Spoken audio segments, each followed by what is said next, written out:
Hello दोस्तों, welcome to my channel Abhishek and Vivek classes. आज हम लोग समझते हैं इंडिया का फिजिकल डिवीजन। देखिए, मैप बेसिकली टू टाइप्स के मेन होते हैं। एक आपका होता पॉलिटिकल मैप और एक आपका होता फिजिकल मैप। पॉलिटिकल मैप में केवल आपको ये जानकारी मिलती है कि कौन सा स्टेट कहाँ है, कौन सा जिला कहाँ, ये सब चीज़ें। जैसे उत्तर प्रदेश यहाँ, बिहार इधर है, तो केवल आपको बस यही दिखाया जाएगा कि ये उत्तर प्रदेश है, ये उसका जिला है, ये बड़ा शहर, बस। और आपको कुछ नहीं दिखाया जाएगा। लेकिन फिजिकल मैप ऐसा मैप होता है जिसमें आपको पहाड़ है ना, पर्वत, नदी और डेजर्ट, ये सब चीज़ें जिसमें दिखाई जाती है, उसे हम बोलते हैं उसे बोलते हैं फिजिकल मैप। तो आपको पॉलिटिकल मैप के साथ साथ फिजिकल मैप की जानकारी होना बहुत ज़्यादा कंपलसरी है। जैसे मान लो कोई प्लेन उड़ाने वाला है, अगर उसको फिजिकल मैप की जानकारी नहीं है तो ये सीधे उड़ता हुआ चला, उसने पॉलिटिकल मैप देखा केवल जम्मू कश्मीर, उसको पता ही नहीं कि इधर आपका हिमालय पर्वत फैला हुआ, तो सीधे चला जाएगा, उसमें लड़ जाएगा। तो फिजिकल मैप की जानकारी होना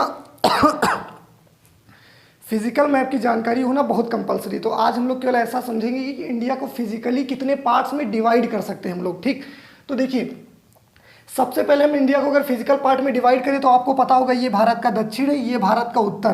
तो नॉर्थर्न, अब आपको पता होगा ये पूरा इतना आपका ये हिमालय पर्वत फैला हुआ है, तो ये आपका पूरा क्या हो जाएगा, ये आपका पूरा हिमालय पर्वत, यहाँ से यहाँ तक ये पूरा आपका हिमालय पर्वत फैला हुआ है। तो इसे हम बोल देंगे क्या, ये आपका नंबर 1। इसे हम बोल देंगे नॉर्थर्न माउंटेन, यानी उत्तर का विशाल पर्वतीय क्षेत्र। उत्तर का विशाल पर्वतीय क्षेत्र पहला पार्ट में हमने डिवाइड कर दिया इंडिया को। दूसरे पार्ट में आप देखेंगे ये वाला पार्ट, इधर पंजाब, उत्तर प्रदेश, हरियाणा, बिहार, ये आपका हो जाएगा मैदानी भाग। ये गंगा का मैदान, उधर से गंगा यमुना ये सब निकलती है ना, तो इसे हम बोलते हैं मैदानी भाग। तो इसे हम बोल देते हैं ये उत्तर में, तो इसे बोल देते हैं नॉर्थर्न प्लेन, है ना, उत्तर का विशाल मैदान। तो दो पार्ट में डिवाइड किया। अगला आप देखेंगे कि यहाँ पर आपको मिलेगा ये डिजर्ट, थार का डिजर्ट, ये यहाँ से कच्छ के रण तक, ये गुजरात में कच्छ के रण तक फैला हुआ है इधर। ठीक, तो ये नंबर 3 हो गया, तो इसे हम बोल देते हैं ग्रेट इंडियन डिजर्ट। ठीक, उसके बाद देखेंगे आप लोग ये यहाँ से यहाँ तक, ये आपका पूरा पश्चिमी घाट, ये आपका पश्चिमी घाट और ये आपका पूर्वी घाट। पश्चिमी घाट और पूर्वी घाट ये दोनों, इसे हम बोलते थे कोस्टल एरिया। क्या बोल देते हैं, कोस्टल एरिया। तो देखिए, सबसे पहले आप डिवाइड कर सकते हैं ऊपर northern plain, northern mountain, northern plain और आपका डिजर्ट हो गया। अब ये इन वाले एरिया को हम बोलते हैं कोस्टल प्लेन। कोस्टल प्लेन माने तटीय मैदानी। देखो ये तट का, इधर पश्चिमी घाट, इधर पूर्वी घाट।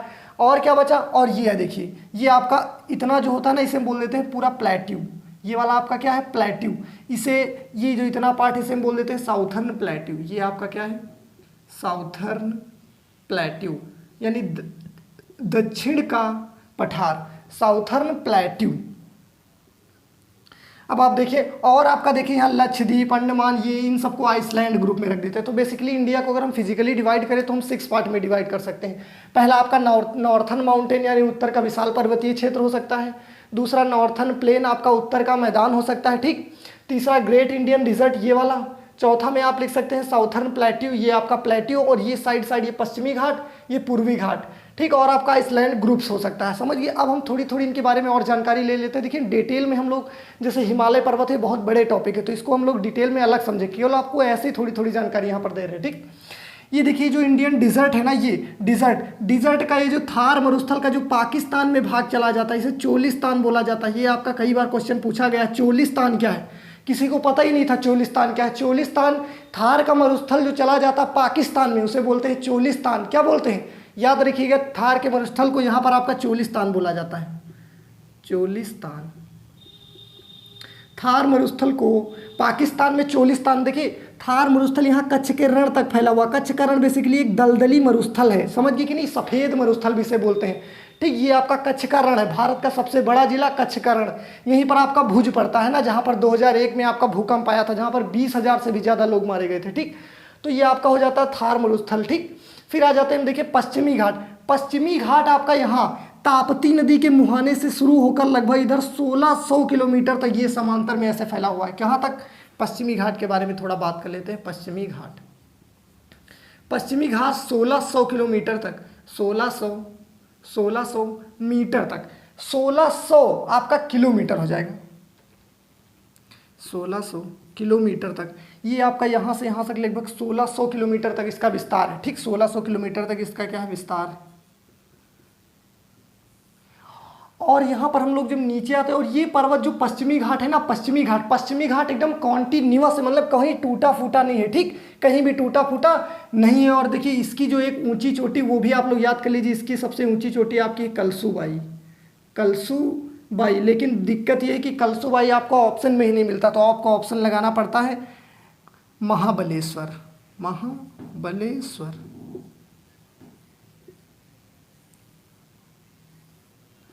कलसूबाई सबसे ऊंची चोटी, लेकिन ये तो ऑप्शन में नहीं मिलता, तो फिर मजबूरी में आपको लगाना पड़ता है क्या, महाबलेश्वर से ही दो फेमस यहाँ से नदियाँ निकलती हैं, एक गोदावरी नदी, एक कृष्णा नदी, ये सब बहुत फेमस नदियाँ जो इस साइड से निकलती हैं, ठीक। तो याद रखिएगा कि आपसे क्वेश्चन में पूछ लेगा कौन सा घाट एकदम मतलब टूटा फूटा नहीं, एकदम सीधा है, तो आप बोलेंगे पश्चिमी घाट। क्या बोलेंगे, पश्चिमी घाट।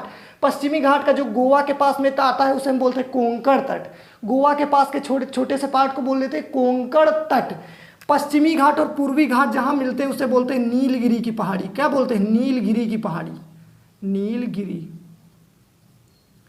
पश्चिमी घाट और पूर्वी घाट जहां मिलते हैं तो नीलगिरी की पहाड़ी बनती है। देखिए केरल वाले इतने से पार्ट को हम बोलते हैं मालाबार तट। केरल वाले इतने से पार्ट को बोल देते हैं क्या, मालाबार तट।